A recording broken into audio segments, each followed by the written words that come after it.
Hoje eu quero iniciar o nosso estudo dizendo que o cristão precisa ter a mesma confissão de fé dos apóstolos, tá? Então nós não temos uma proposta individualizada. Não há uma declaração de fé da igreja sem respaldo, sem amparo naquilo que os apóstolos pregaram. Os apóstolos eram conhecedores de Cristo, tinham uma fé sólida, cristocêntrica. E com isso nós somos chamados a ter a mesma fé dos apóstolos. Eles eram seguidores de Cristo e nós também devemos ser. Paulo, Pedro, João, André. Quando a gente pensa neste tema que estamos tratando, ou seja, idolatria, e então agora fazendo uma comparação naquilo que os apóstolos pregaram, nós vamos ver que eles jamais se envolveram com imagens. Jamais. Você nunca verá relato deles com uma imagem na mão. Você pode ler a Bíblia toda e você nunca vai identificar que qualquer apóstolo, qualquer seguidor fiel de Cristo portava uma imagem em mãos. Não existe um mínimo indício de sugestão de que os apóstolos se dirigiam a imagens para chegarem a Deus.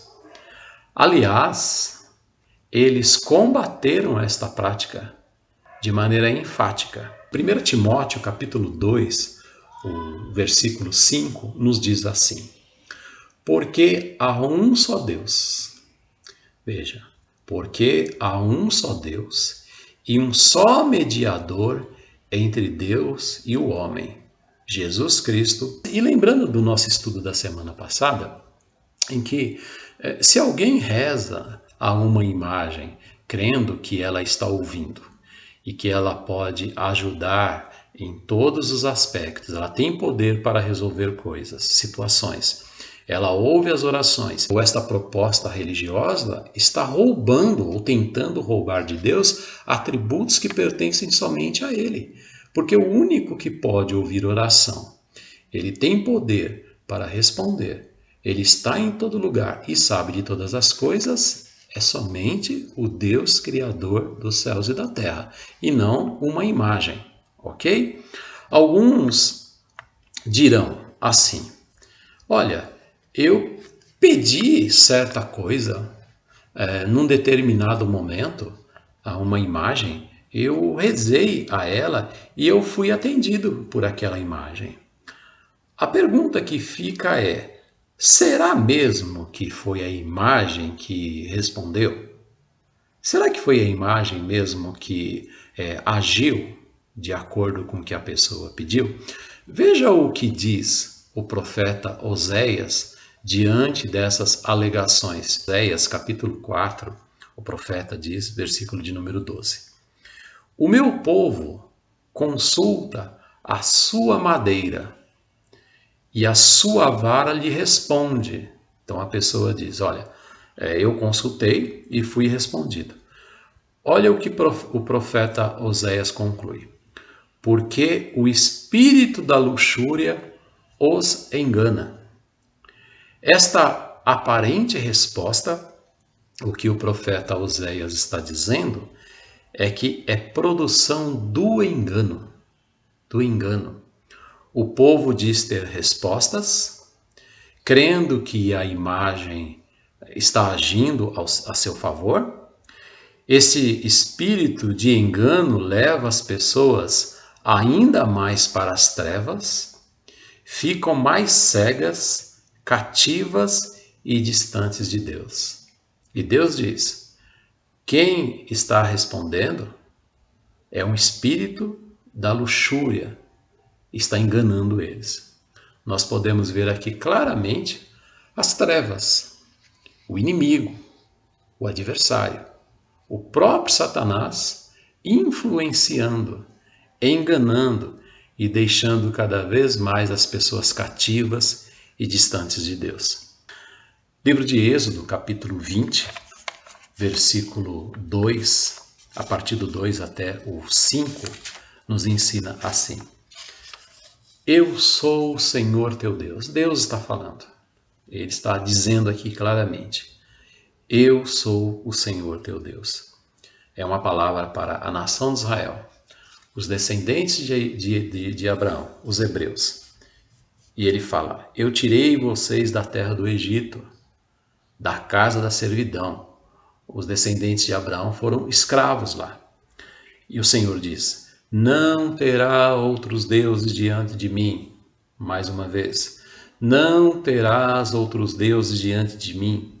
Não farás para ti imagem de escultura, nem alguma semelhança do que há em cima nos céus, nem embaixo na terra, nem nas águas debaixo da terra. O Senhor diz assim: por que vocês não devem fazer isso? Está no finalzinho lá, do versículo 5. O Senhor explica, ele deixa claro. Sabe por que vocês não devem fazer isso? Ele diz assim: porque eu sou o Senhor teu Deus. Ou seja, o que Deus está deixando muito claro é: eu é quem mereço ser adorado. Quando vocês se curvarem, quando vocês confiarem, ou desejarem confiar, qualquer pedido de oração, qualquer ação de graça, qualquer necessidade, culto, louvor, olha, sou eu. Eu não divido a minha glória com ninguém. O Senhor, ele é taxativo. A igreja cristã, no início dos anos 300, ela foi assaltada de seus ideais cristãos, quando ela viu a idolatria invadir a igreja por meio do líder Constantino, o romano Constantino. Este homem se declarou cristão por conveniência política. Era conveniente para ele ter o apoio de todos. E ele instituiu o cristianismo como religião oficial em Roma. Então ele declarou assim: olha, a partir de hoje, a religião oficial de Roma é o cristianismo. O que acontece é que de perseguidos, os cristãos, de perseguidos, repentinamente eles foram aceitos. Inclusive, começaram até a receber benefícios de Roma, do governo romano. O cristianismo, então, em pouco tempo passou a ser tido como uma moeda de troca. Virou religião oficial do Império Romano. O que acontece é que todos os moradores foram declarados cristãos.